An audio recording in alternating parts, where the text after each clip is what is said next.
Well, the State Department on the defensive as hundreds of Americans spend this Labor Day weekend stranded in Afghanistan. And now some lawmakers accusing the State Department of getting in the way of some evacuation efforts. Let's check in with White House correspondent Emerald Robinson in Washington. Emerald. Hi, Bob and Heather. Well, clearly the situation got greater attention over the weekend as news broke of those at least 6 planes sitting there waiting to be evacuated, but not getting clearance from either the Taliban or not having what they needed from the State Department. That's what the controversy has been. However, the State Department saying that they have done everything they can or are trying to do everything they can to further facilitate the evacuation of Americans and allies. But the State Department coming under more fire today after more news breaking that 4 American citizens had made their way out of Afghanistan via a land evacuation. So they crossed the Afghanistan border into another country where they were received by the U.S. Embassy. The State Department did confirm that evacuation of the 4 citizens and suggested that they were responsible for this evacuation. However, Congressman Ronnie Jackson of Texas took to Twitter to confirm that these 4 citizens were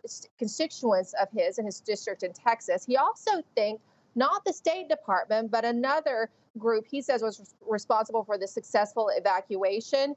That included Corey Mills, who is a retired military member, a former DOD advisor, and a current candidate for Congress in Florida. And the Congressman Jackson going on to thank him and his team of quote unquote patriots. Now, there's been some controversy between these private military groups who have come together. We've talked to many of them over the last week. And as you know, I had said that what we most often hear from them is that they say that the State Department is getting in the way. There's many of them on the ground in Afghanistan and also here working to get these people, get more people out of Afghanistan. Now, Congressman Jackson did join Chris Salcedo, Newsmax's Chris Salcedo, earlier today, where he talked about this harrowing escape via land.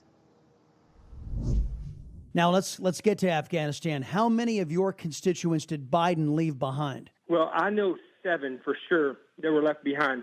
And I got some great news because I just found out literally about 20 minutes ago that 4 of those 7, a woman and 3 children, I have a team that was on the ground that actually snuck into Afghanistan and got them across the border last night, and they are now out of Afghanistan.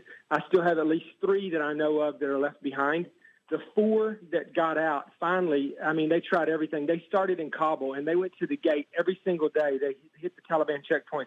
The Taliban beat their son, beat their uncle, put a gun to the woman's head, threatened to kill her.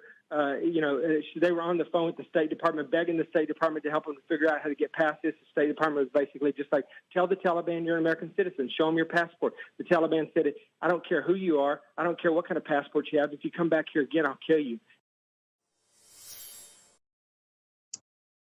In fact, I've talked to more groups today, Bob and Heather, who are continuing to push to help more people get out. They say the situation is not over, and they want Americans to be aware, Americans here in the continental United States, that there are still more people to get out and to raise awareness. Also, it was interesting, Bob and Heather, the State Department earlier today put out a press release touting its relocation effort, calling it the largest successful relocation effort ever. Bob and Heather. You just watched Newsmax TV, America's fastest growing cable news channel, now in more than 70 million homes. You can get Newsmax TV on your cable system or check your cable guide.